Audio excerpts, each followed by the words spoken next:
visite ni kugado kebe batte kenya doktoru natu sellaganani no huntahu ke geri yahare kebe duranga tenti yahare ke no yahare ke fete yo kenya ni ana fay sel sukara ganti yahare pete ana fay sellaganani yahare ke frankonto ganti ana fay sel yahare ke sondo ngate ganti ana fay sel yahare ke fardillo munga iga fonctionner normalement yo kusu bilani nyani agan xawi deberni yo kenya ni doktoru nga agan kata tunu aga nukuntaxu ke surveiller ne nukuntaxu ke gana joppe magali yaxare ke ganari a sare hakkati nganari ana kata sare ne sella ganañi sare ngana kati ñana par voie basse sare kille ngana ña normal nga ana kata jiidi ni jiidame normal ngeti visite ni kugaɗo keɓe batte kenya doktoru natu sella ganañi no huntahu ke geri yahare kebe duranga tenti yahare ke no yahare ke fete yo kenya ni ana fay sel sukara ganti yahare pete ana fay sel lagana yahare ke frankonto ganti ana fay sel yahare ke sondo ngate ganti ana fay sel yahare ke fardillo munga iga fonctionner normalement yo kusu bilani nyani agan xawi deberni yo kenya ni doktoru nga agan kata tunu aga nukuntaxu ke surveiller ne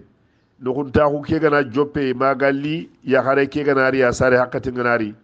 ana kata sare ne sella ganañi sare ngana kati ñana par voie basse sare kille ngana ña normal nga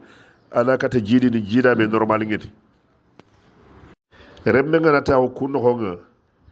ono kenya xilli o ku jarandi kille les grossesses extra-utérines amana ngani kebe kenya nukuntaxu bege daga agama taxu battenga agada taxu no xube agama fata taxu nonga ala ganta développer nonga risque bega do kembatenga kenya aga taxu no xube ana trompe kia karna trompe ke gana bote frenna bugu a gebe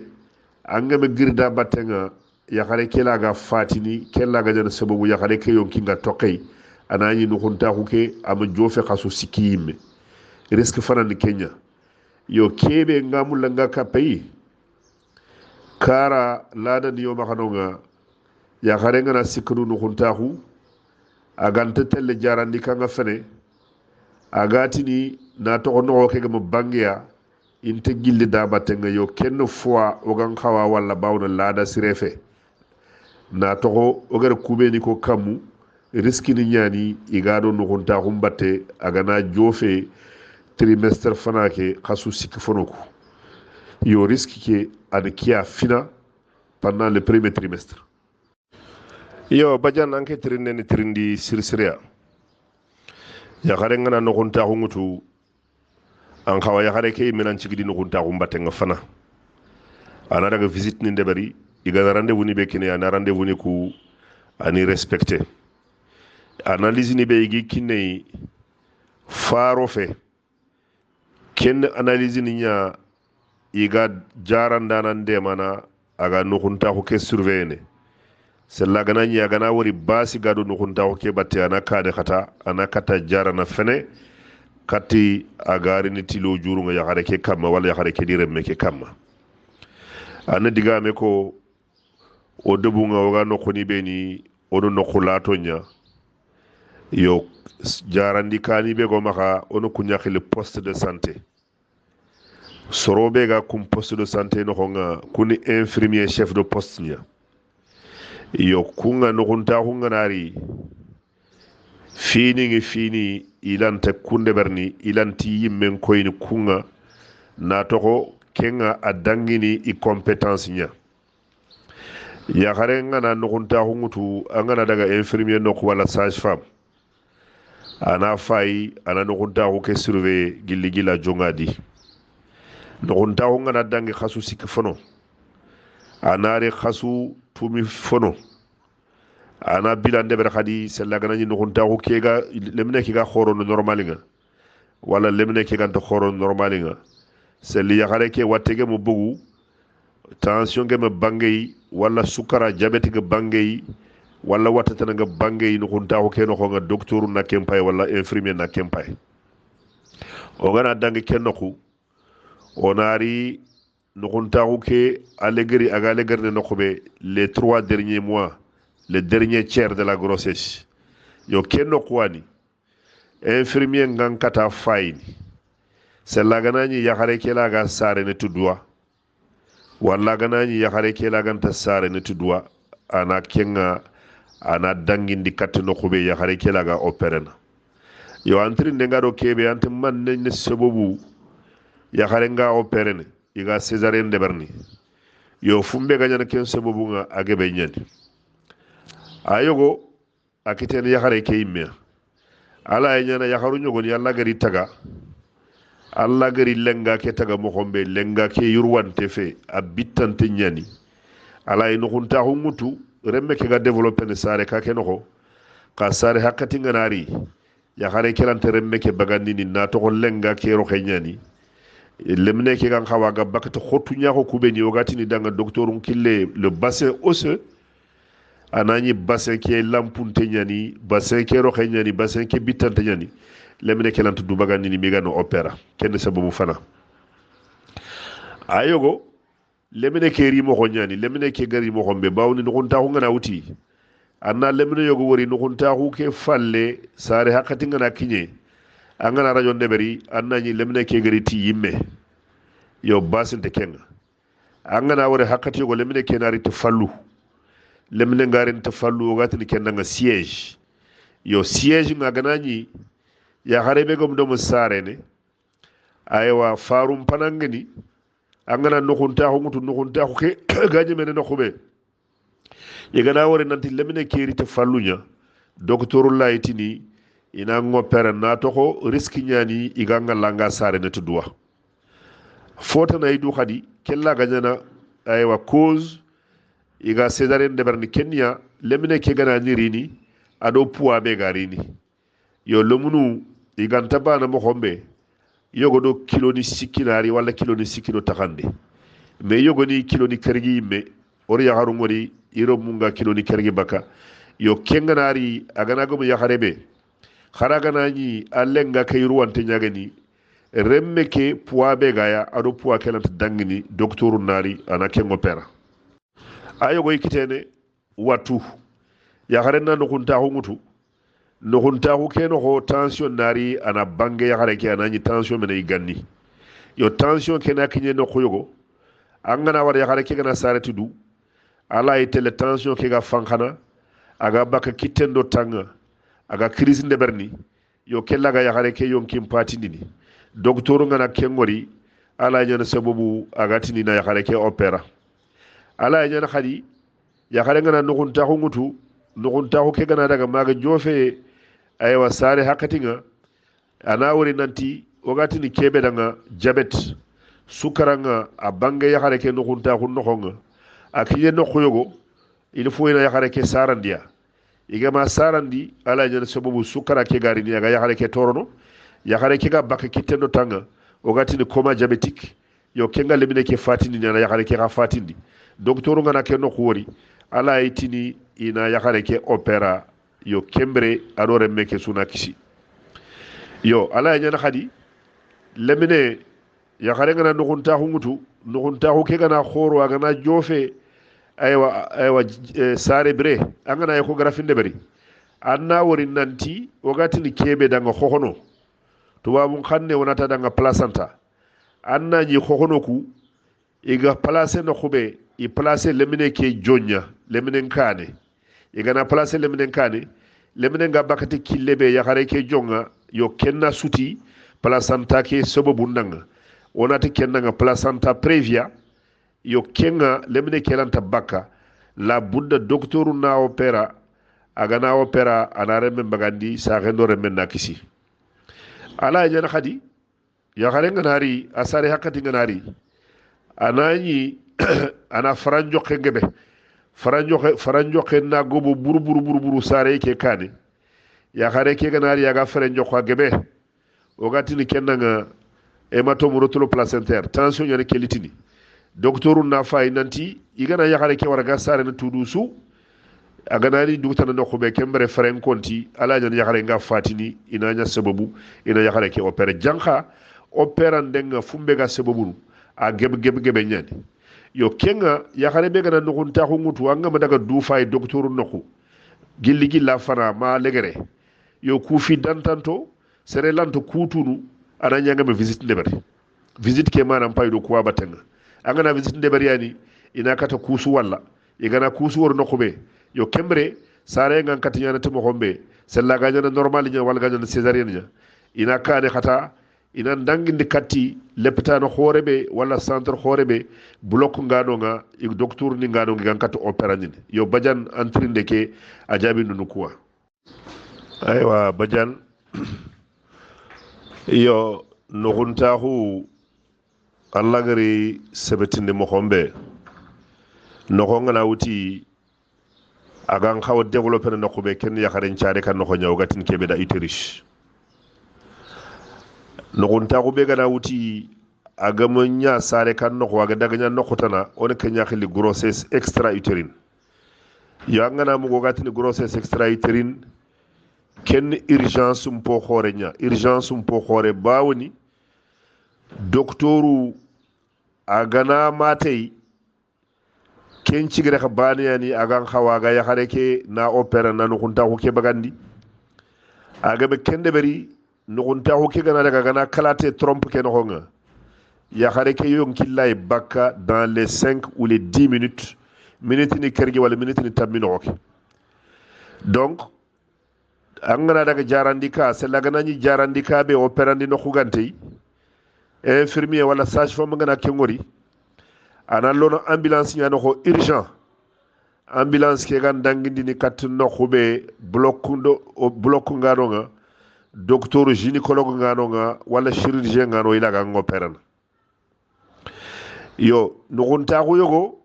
ala nyana aga bangene ya xare ke no nga o gatini grossesse abdominale yo kenga ala développer ne ga dangini khasu sikki nakati kha anta tel kane yo kemme gananya ala nyana aga développer ne yakare ke afua ke kara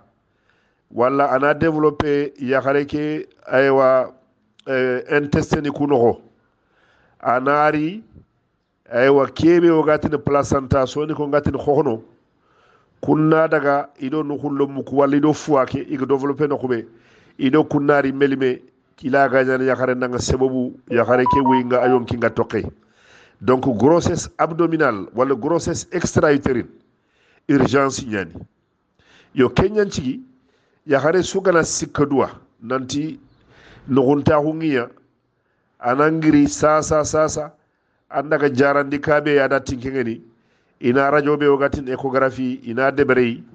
igana deberi échographie ke manania na tout sele no gunta hu nyagani ina confirmer kengana dangi ina faya khadi selli no gunta hu kegi taxanya yo kembre no gunta hu suwanger wori il faut bilanya na nyada batenga ya xare kena no gunta hu ke surveiller o gatini kebe danga visite ni agana roho no gunta hu ke no wa jope nda aganye mena no khube ya xare kenan xawana visite ni naxati debari kempalle anti mannen sababu igondo ya xare nga iyaqe igana kefi ka palle nga hu kille ya xare nganta khanini ya ganta khanu yekita ganta plaisir kita yo kenga a sababu ni nga bunyene sababu fana be gadu kenni lada ni be go maha ogore yakharun khorondi mo khombe angana yakharen cara ngere khorondi o ku soni kara yakhare mudwa khanini yakharun khoron ke lada no honanti mudwa khanini yakhare mudwa agi khaniyem bangandi ni kine nda kharaga ni ashiriyan ki ak ashiriyan nyugo nyagel yo kenni le problème éducationnel a finlandais yakhare gebe ani soni kara igara su sunnandi de fo burbureya yakharen kara aganto fofo jofan yakharen aga fete toranya ona ilene gangol londini mare mun nanti sunnande walla yakharen challinde tora duro yakaren kara wo fofe hagani wa dinan tuwano ngar ko obligation fe angatini mangandi yakaren cunnandi nanti dina obligation ñani allah maña obligation agari taxu yakarun kamma yo kengeni kuna gangoɓe go maxa katta mare ñaxaru aɗo mare ñugu ina sunnande kera ken coxundi ana torambana sarana yaxarenga donc sunnandi batte sunnande yogoyno yigatini beexinde angana yaxaren beexi alantiñanaga yexini yimme angame beexinde keɓe ganu angama begi taxaña yo angana begi taxa ñimme fo geɓgeɓe ani aɗo kinengenani kappalle nga xu ndeɓerni yo kenni toxeña yaxare ɓe ga toxini kappalle nga xu noxonga kellanta xanu yetunu duma dunaga ngiri kenne fillande sikkande ana yugu kuwa kamma anda ñakkengenani doome xaganani jofene me a feti jawarni ku moxongata salamu aleykum a moxo soro ngirini xurfu adna xurfey kundumpe katti yugonga jofene yaqe an xawa xana xatange ñagomundi mena xanga bawni tagadini kuɓe allah gari tagadiro yaxarenga tagadini ku noxonga organe yogoyi noxonga ge yaxare ke jonga iga yaxare ke demana xatange ngana gobo iga jimbagandini yaxare ke ji ke ga yaxare ke jo ke sifindini kenga ke fini mana ni kube aro kine ngana nya dome aga xaru yen tunu du xan ke ngana rita yaxare mu du xare yaxare mi mo gomundi yanke ma mo gomundi yanke mi yaxare ke karanci ma anke na bana karana ci ma nar yanda na ke fi ke yaxare lan taxan yen tunu du alanta plaisir tunu ma duna gangri fota na no sababu ngeni ken infection ni nya yaxaru kube ni yo infection ga dumeniya iganta jarana infection ngana yakare nga jonga xigni wala perte blanche nge be nga baka anga misigo ke mbate anga ke njara kapalle nga ko sugu pasa nan kini na hanga ajara kapalle nga ko be do toxi nga do me xaru ye ganta batte nga plaisir ganta batte nga kusu xawa wana kusu yakharuna kusu ini faidu ido kinani masala nga nyana fo gebe nyamana annan kina yaguntu yugodi yakhenna ya wontu ya hare dikine naka khasse fen ya khana masala dome khana khata dome khana metu yo foyno khadi kenga aga yuga khudo ya khara hokka masoni kara khaga nani jofen me yugondo ya khare khama khanya biten no nga khar lampani nya ko mu khana me fay khana me wori khana metu khana metu aywa yugonna yakhentu yakhengal halanin cuanitu ya khare na yugongal halanin cuanitu yo ha kapallenga hulanti ñana bite noxo lampagantu kumini yo xo kallengoro jawarni kumo xonga fofoy ku ngañana mu xeña yo ken xa ke fini sababu ni beni aywa plaisir ganto tuyini yugono yaxare naxang aywa badian nitri ni legarin tiawori na jaabi katinga folla ku tekke bawna lere ne businga yo poste de santé ambulance lay ñana no xa ambulance ke malade nganari igana sikka nan talanta jidini ambulance nawtu fi ke khaye ana danginde kata nokube centre de santé ngano ambulance ke mana ne Kenya yo docteuru be gano nga wala infirmier be gano an khawa aga nyana ser khote atwa khu jupegeni aga na yagare ke visiter aga tu nanti yagare ke lanti jidini yo kha fu mbegeni crèche poste de santé crèche lanti nyanno bawni angari jarandi kasu wori yo hakke nyana danga normani nyani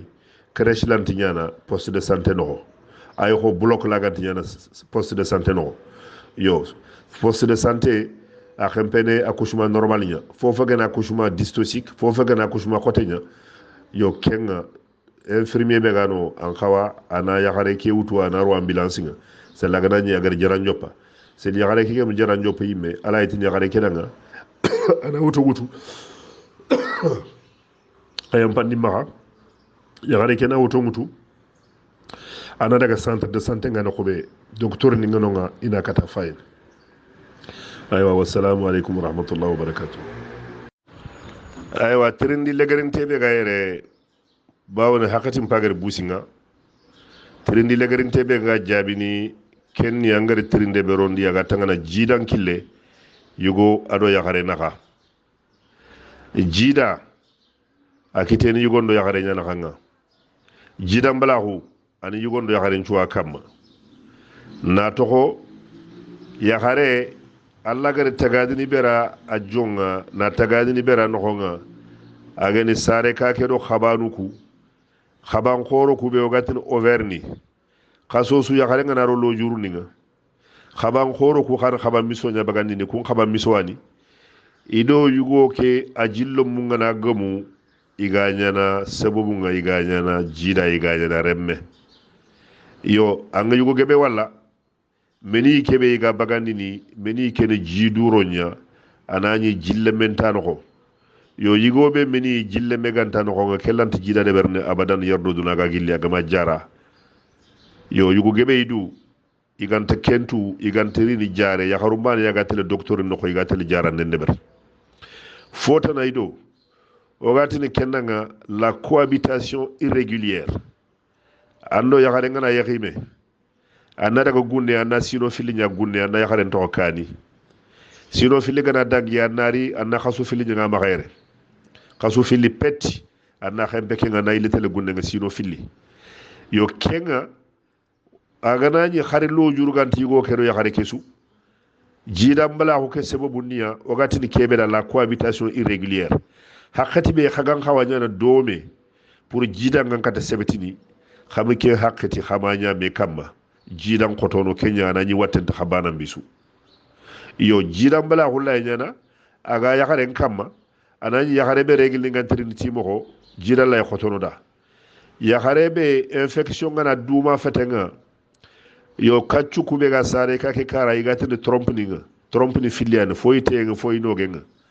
infection ngana ari agana kuncare agana kun kaccu agani sutu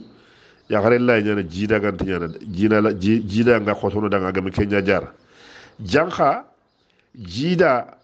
wala jida mbelahu adi yugo no yakare ncuwa kamma yugo natu nanti yakare lan tetele jida jara noku anani adi kine gam daga dome wana khoto kenga siri wana khoto khadi nanti yuga hube ga gunne ina fernya igana yahi ini yaharun kinyi duwa bawuni yakare ndo yugo nganta bana mo hombe yugo nganañi dural lo juru gantey ala e ñanama keme sini aga jidini aga remme kita yakaren ken hakuna aganari agana khoro wasino ngana gina jofe tanakte sine kada tanakte do kargo aga mreme su saran taga sarana natoko khabaru kube agi khabaru no khasu su regel nimbre kun khabaru irinia iganye mena fetenga ala ganta khabane bagandini yo maremu aywa siga duda jama so ninka mukano Allah ri kiya ta koyelenki ogo bogu ogari tirinunga ogari jabindunga rakata khaya o walla nyagana besudanga ku jabinduga naga makhayti khairiya khagandi muguti jemwa do khairiya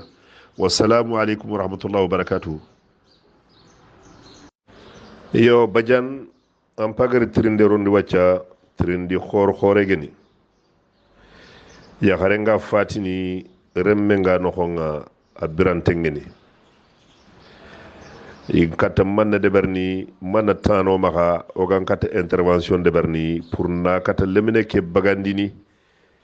sa ke fatiyam palle ogan kata lemine ke sauver mo xombe yo kebe nga mulla nga kono ke trinde jabinde nkane atangana infirmier chef de poste ni kudo sage femme ni kubego o karni ya harunga nari du fayi noku ina yagaruku ina visite ndebri visite be gan kanen visite normale visite de qualité angana ken visite debri ani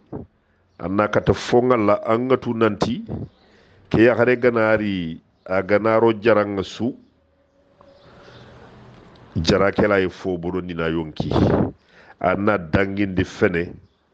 kati nokube centre ngeni bloc ngaya docteur ni ngaya gynécologue ni wala chirurgien ni igan kata demana aga jidi ni foganta do remmen kita khaya harebe jidanganari agana khoto makha agari poste de santé nya aga fati yo purannan kata kelle men sowene a khote nyani na toho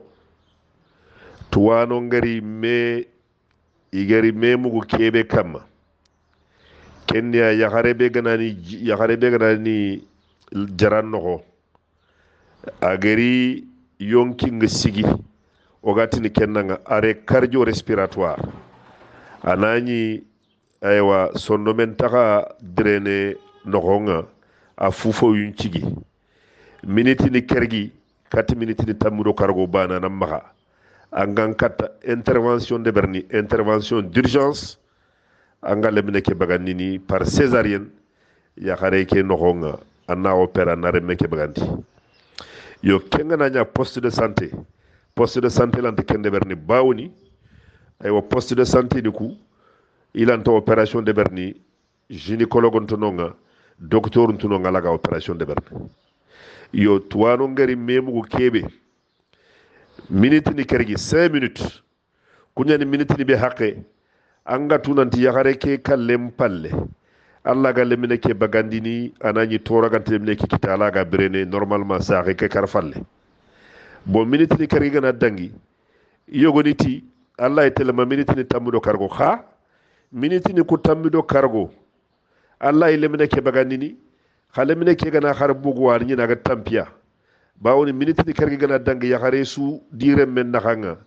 yo ala e nyana yonki furugaya lemine ke ga baka ala ga nyana brante yimme khagana nya brante yimme gana bire kempalle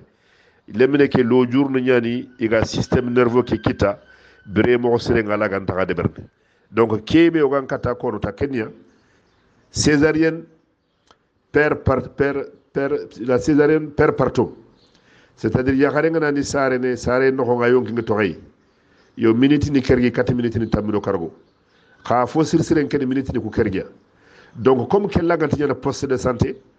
kebe o ga khotona kamma kenni infirmier ni ko sage femme ni ko be go kara ila visite ni ko khotondi visite be ga fo surono aga koyni ni nanti yakare kelante jidi ni poste de santé ina wara 4 centre de santé be yo kungi maka problème ganari ila ga yakare ke demana aga jidi ni foganta dore menkita ay wo kaytiri de jabinde ndikia ay wo maremu wacce sere ñani yo tanga ar busoya haju tan ni mo ni ndanga aywa way khasu mama na aywa ngaxi samba jawara wara mama samba jimmera wara mama ibrahima tanjigora wara mama haqqe suga sigi duda no xonga khado dur khoton ta khu bega me sonin kara khu danga aywa allah ganna mahgemme ñongo na xanga allah ganna o jiidi no jiidi xeeri ndanga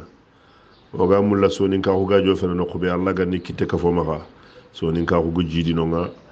awa awo sumaxati durxotoye sonin ka xu serebane fofe wo sun xa wonan cigiya allah gara folmane taqa serebe woni kafume wona sigo xabila ndanga wona sigo debundo jamanu ndanga yo kiyani wor xamama wor xatiga wona da xadanga way haqqati tana adalla kitu ngana gomu wassalamu alaikum warahmatullahi wabarakatuh